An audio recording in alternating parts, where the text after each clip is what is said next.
20 over match நடந்தாலும் சரி, 11 over match நடந்தாலும் சரி, நாங்க எப்பவும் இதே மாரி தான் அதிரடி காட்டுவோம்.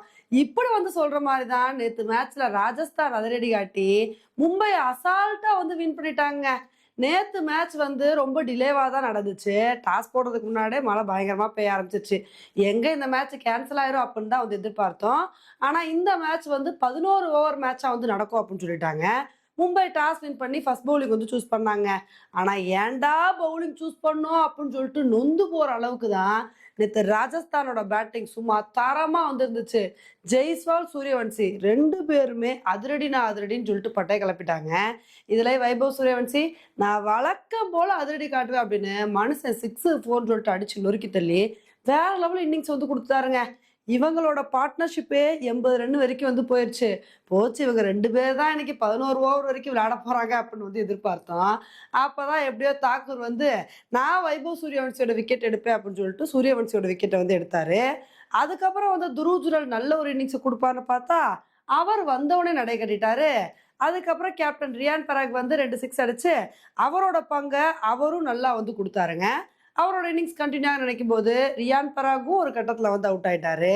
யார் அவுட் ஆனா என்னப்பா, நான் நின்னு வேற லெவல் இன்னிங்ஸ் கொடுப்பேன்னு சொல்லிட்டு ஜெய்ஸ்வால் மட்டும் நின்னு கடைசி வரைக்கும் ஒரு சூப்பரான பெர்ஃபார்மன்ஸை கொடுத்து 70 ரன்னுக்கு மேல வந்து எடுத்தாரு. இதனால நேத்து மேட்ச்ல ராஜஸ்தான் 11 ஓவர் முடிவுல 150 ரன் வந்து எடுத்தாங்க. 11 ஓவர்ல 150 ரன்னை சேஸ் பண்றது அப்படின்றது ஒரு கஷ்டமான காரியம்தான். இருந்தாலும் மும்பை கிட்ட அதிரடியான பேட்ஸ்மேன்ஸ் இருக்காங்க. அவங்களும் நல்ல பேட்டிங் பர்ஃபார்மன்ஸை கொடுப்பாங்க அப்படின்னு தாங்க வந்து எதிர்பார்த்தோம். ஆனால் நேற்று மேட்ச்சில் நடந்ததே வேற. மும்பைக்கு மடமடன்னு சொல்லிட்டு சீட்டுக்கட்டு மாதிரி விக்கெட் போக வந்து ஆரம்பிச்சிச்சு.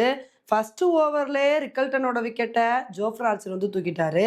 சரி, அதுக்கப்புறம் ரிக்கல்டன் போனால் என்ன, ரோஹித் சர்மா நின்று நல்ல ஒரு இன்னிங்ஸை கொடுப்பாருன்னு பார்த்தா சூரியகுமார் யாதவ் ரோஹித் சர்மாவும் நல்ல பார்ட்னர்ஷிப்பை போடுவாங்கன்னு எதிர்பார்த்தா சூரியகுமார் யாதவ் வந்து பார்த்தீங்கன்னா அவரும் அடுத்த ஓவர்லேயே அவுட் ஆயிட்டாருங்க.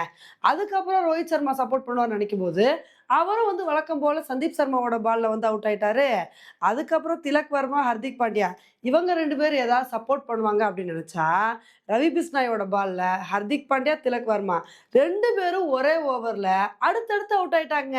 இதனால மும்பையை பொறுத்த வரைக்கும் 46 ரன்னுக்கே 5 விக்கெட்டை இழந்து பயங்கரமா தத்தளிச்சிட்டு இருந்தாங்க.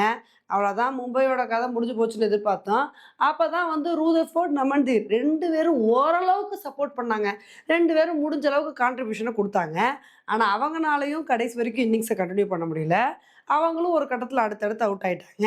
இதனால மும்பையை பொறுத்த வரைக்கும் 11 ஓவர் முடிவில் வெறும் 123 ரன்னு தான் எடுக்க முடிஞ்சுச்சு. இதனால இந்த மேட்சை ராஜஸ்தான் 27 ரன் வித்தியாசத்தில் ரொம்ப கம்ஃபர்டபுளாக வின் பண்ணிட்டாங்க. இந்த ஐபிஎல்ல ராஜஸ்தானோட பெர்ஃபார்மன்ஸ் வேற லெவலில் வந்திருக்குங்க. ஒரு மேட்ச் கூட தோக்கலை, எல்லா மேட்சும் ஜெயிச்சுட்டே வந்துட்டு இருக்காங்க. அதே மாதிரி மும்பை எப்பயுமே ஃபர்ஸ்ட் மேட்ச் தோப்பாங்க, அடுத்தடுத்து எல்லா மேட்சும் ஜெயிப்பாங்க.